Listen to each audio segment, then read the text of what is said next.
स्वागत है आप सभी का इस YouTube चैनल पे।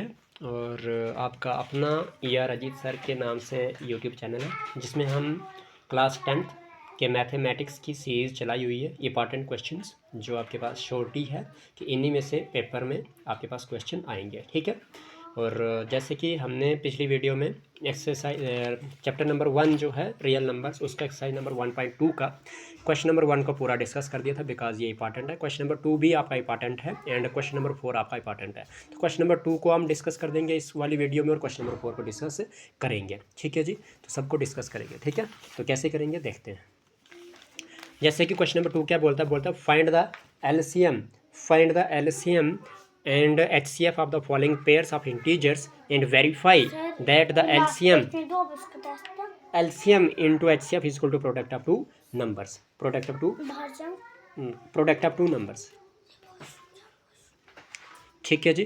तो क्या हो जाएगा आपके पास, ये हो जाएगा 20। पहला पार्ट क्या आपके पास है कि अब बोलता है एलसीएम और एचसीएफ निकालना आपने दिए गए इंटीजर्स के पेयर्स का जोड़ेगा और आपको वेरीफाई करना कि एलसीएम मल्टीप्लाई बाय एचसीएफ करते तो वो प्रोडक्ट ऑफ टू नंबर्स के बराबर होता है। समझ आ रही है क्वेश्चन की? Yes sir.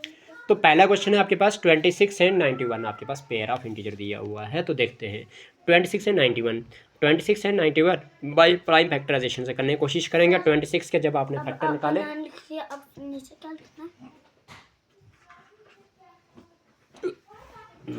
2 से करेंगे तो 2 आपके पास 2 13 कितना हो जाएगा 26 हो जाएगा, 13 1 13 हो जाएगा।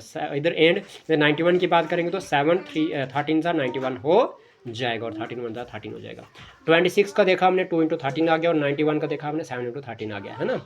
इसका मतलब क्या हो गया कि एलसीएम जो आपके पास होगा वो क्या होगा, वो होगा 2 और 13 दोनों में एक एक बार, तो एक ही बार लिखेंगे और 7 एक बार। तो 2 इंटू 13 इंटू 7 करेंगे तो आपके पास 182 बन जाएगा, जो आपका एलसीएम निकल के आ जाएगा। एचसीएफ क्या आ जाएगा, तो जो दोनों में कॉमन होता है उसको एचसीएफ कहते हैं, है ना जी। वेरिफिकेशन करेंगे। वेरिफिकेशन करने के लिए इसने बोला हुआ है कि LCM into HCF is equal to product of two numbers बोला हुआ है।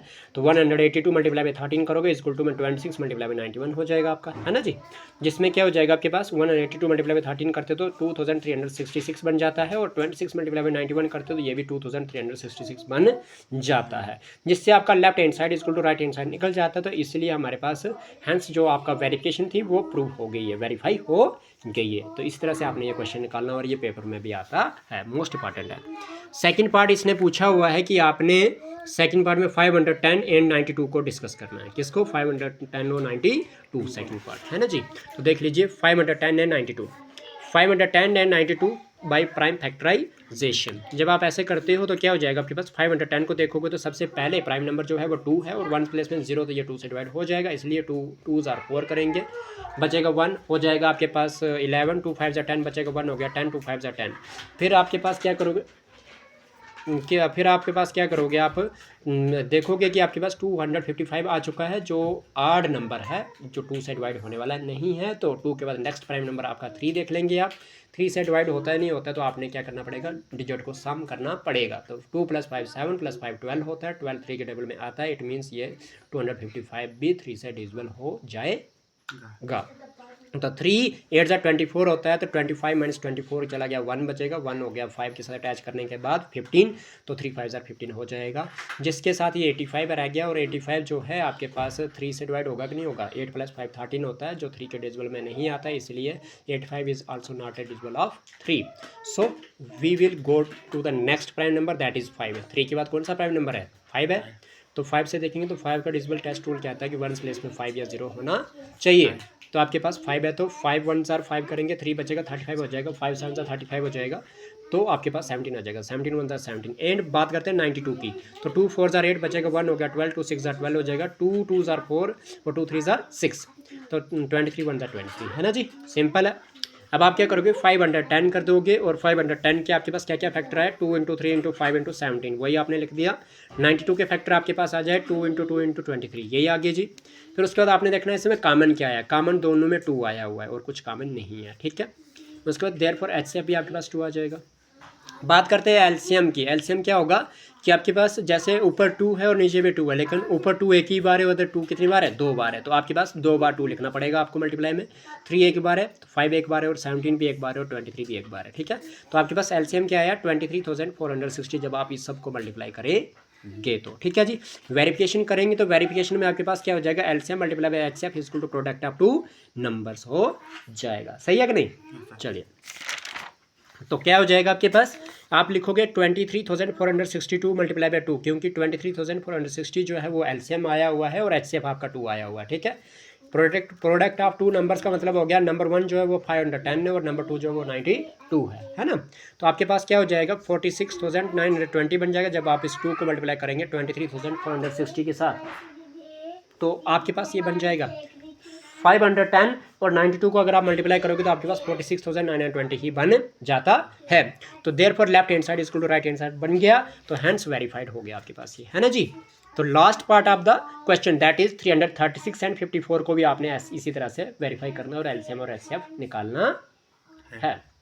तो 336 को प्राइम फैक्टराइजेशन से करेंगे तो आपके पास 1 प्लेस में क्या है 6 है, तो यानी कि पहला प्राइम नंबर यानी कि 2 आपके साथ ये डिवाइड करवा लेगा, है ना जी। तो क्या हो जाएगा 2 1 जा 2 करेंगे तो आपके पास 1 बचेगा, हो जाएगा 13, 2 6 जा 12 बचेगा 1 हो गया 16, 2 8 जा 16। अगेन आपके पास 8 है तो 2 से डिवाइड हो जाएगा, 2 8 जा 16, 2 4 जा 8। अगेन आपके पास 4 है तो 2 से डिवाइड हो जाएगा, 2 4 जा 8, 2 2 जा 4। फिर अगेन 2 है आपके पास 1 प्लेस में तो आपके पास 2 2 जा 4, 2 1 जा 2। अब आपके पास 1 प्लेस में 1 है जो आर नंबर है, इसलिए ये 2 से डिवाइड नहीं होगा, इसलिए आप नेक्स्ट प्राइम नंबर पे जाओगे जो क्या है 3।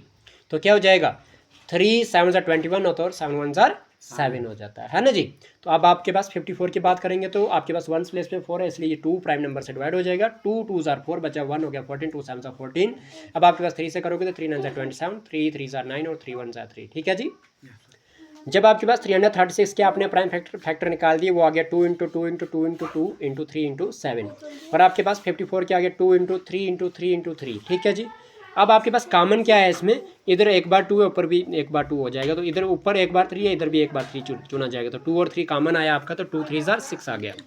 अभी बात करते हैं एलसीएम की। तो एलसीएम कैसे निकलेगा, एलसीएम में क्या देखना आपने कि जिसके फैक्टर में जो जितनी बार रिपीट ज़्यादा बार हुआ होता है वही वाला ज़्यादा एलसीएम लिया जाता है। जैसे कि 336 में 2 कितनी बार रिपीट हुआ है 4 बार, और 554 में 2 कितनी बार रिपीट हुआ है 1 बार। तो आप क्या करोगे 4 टाइम्स वाला 2 रिपीट हुआ लोगे और 1 बार वाला नहीं लेंगे। ठीक है जी। तो आपके पास क्या हो जाएगा 2 आ जाएगा। उसके बाद क्या हो जाएगा, ऊपर एक ही बार 3 रिपीट हुआ है और आपके पास 54 के फैक्टर में 3 3 बार रिपीट हुआ, तो आप 3 बार 3 लिखोगे। ठीक है, और 7 तो एक ही बार है, एक ही में है ना, इसलिए 7 लिखोगे। समझ आ गई। तो 2 into 2 into 2 into 2 into 3 into 3 into 3 into 3 into 7, तो आपके पास क्या हो जाएगा, आपके पास क्या हो जाएगा, ये सारा मल्टीप्लाई करके आपके पास 3024 बन जाएगा। वेरिफिकेशन करेंगे तो LCM into HCF equal to product of two numbers करना है आपने। तो क्या हो जाएगा 3024 जो है वो एलसीएम आया हुआ है, इंटू में एचसीएफ आपका 6 आया हुआ है ना जी। तो ये प्रोडक्ट ऑफ टू नंबर्स, यानी कि पहला नंबर जो है 336 है और दूसरा नंबर जो 54 है। तो ये जब आप इसको मल्टीप्लाई करते तो आपके पास 18,154 बन जाता है, जब इसको मल्टीप्लाई करते तो ये भी 18,154 बन जाता है। तो therefore left hand side equal to right hand side हो जाएगा, तो हैंड्स वेरीफाइड हो गया। तो इसी के साथ आपका जो इंपॉर्टेंट क्वेश्चन था क्वेश्चन नंबर 2 ये भी कंप्लीट हो गया। ठीक है जी। अब आपको मैं बता दूं कि क्वेश्चन नंबर 3 इंपॉर्टेंट नहीं है, बट अगर दे दिया इन्होंने तो कैसे निकालना मैं बता देता हूँ। ठीक है, तो क्वेश्चन नंबर 3 है find the LCM and HCF of the following integers by applying the prime factorization method. आपने प्राइम फैक्टराइजेशन मेथड यूज करते हुए एलसीएम और एचसीएफ निकालना है। ठीक है जी। पहला पार्ट जो है वो है आपके पास 12, 15 एंड 21 है ना जी। तो कैसे करेंगे, तो बाय प्राइम फैक्टराइजेशन मेथड में 12 को देखेंगे तो 2 6 जा 12 हो जाएगा, 2 3 जा 6 हो जाएगा, 3 1 जा 3 हो जाएगा। 15 को देखेंगे 3 5 जा 15 हो जाएगा, 5 1 जा 5 हो जाएगा। 21 को देखेंगे 3 7 जा 21 और 7 1 जा 7 हो जाएगा। आपने 12 के देखे फैक्टर क्या क्या है, 2 इंटू 2 इंटू 3 आया, 15 को 3 इंटू 5 आ गया, 21 को 3 इंटू 7 आ गया। ठीक है, तो उसके बाद आपके पास क्या हो जाएगा, आपने कॉमन देखा इस सब में, तो यहाँ पे भी 3, यहाँ पे भी 3 और यहाँ पे भी, तो तीनों में कॉमन 3 है तो 3 आ गया, एचसीएफ भी 3 आ गया आपका। एलसीएम क्या है आपके पास, एलसीएम आ जाएगा आपके पास कि जैसे कि 2 इधर 2 बार रिपीट है तो 2 बार लिखोगे, 3 सब में एक एक बार है तो एक ही बार लिखोगे, 5 एक ही बार लिखोगे, 7 भी एक ही बार है तो एक ही बार लिखोगे। जब इन सब को मल्टीप्लाई करेंगे तो आपके पास 420 बन जाएगा। तो एलसीएम आपका 420 बन गया। ठीक है, तो देयरफॉर आपका एचसीएफ जो है वो 3 है एंड एलसीएम जो है वो 420 है। ठीक है, इसी तरह से आपने इसका सेकंड पार्ट भी करना है, दैट इज 17, 23 और 29 एंड थर्ड पार्ट 8, 9 और 25। ठीक है जी, निकाल लोगे बड़े आराम से। The last important question of the exercise as well as chapter. ठीक है जी, पूरे चैप्टर का भी ये इंपॉर्टेंट क्वेश्चन है और पूरे एक्सरसाइज का भी। ठीक है, एक्सरसाइज के साथ साथ ये इस पूरे चैप्टर का भी लास्ट इंपॉर्टेंट क्वेश्चन है जी। ठीक है, दैट इज क्वेश्चन नंबर 4। वो ये है कि गिवन दैट HCF जो है 300 HCF of 306 and 657 is equal to 9, तो find the LCM of 306 and 657। ठीक है जी, मतलब HCF आपके पास दिया हुआ है और आपने LCM निकालना है। और नंबर कौन सा है, एक 306 और दूसरा कौन सा 657 है। समझ आ गई? तो कैसे करेंगे, इंपॉर्टेंट क्वेश्चन है ये, बड़ी बार देखा मैंने। ठीक है जी, चलिए HCF of 306 657 is equal to 9। LCM क्या है 306 और 657, क्वेश्चन हमारा क्या as LCM is equal to में HCF इज इक्वल टू में N1 इंटू N2 होता है, यानी कि नंबर 1 मल्टीप्लाई बाय नंबर 2।